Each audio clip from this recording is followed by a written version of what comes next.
This is the Greater Israel Project.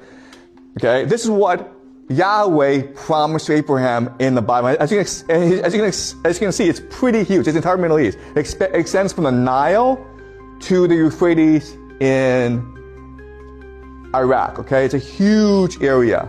And if you say the Israelis want to achieve the Greater Israel Project, they call you a conspiracy theorist. So, like, we don't want that, okay? But explain two things to me. First of all, why is the Greater Israel map on a chevron of an IDF soldier, okay? These are soldiers, Israeli soldiers, and they wear the insignia of the Greater Israel Project, okay? This is the map.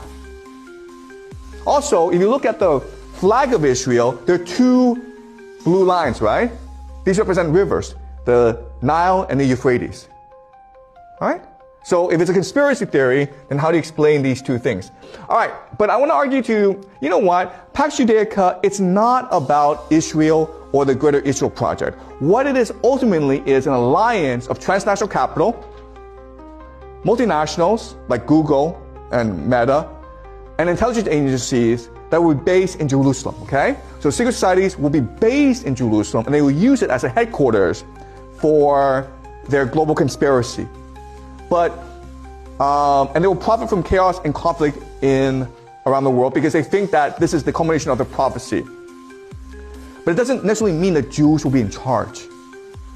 Okay, does that make sense, guys? Okay, so it's a much more complicated idea than people think it is. All right. So where do we get this stupid idea from? Okay, it actually starts with Isaac Newton.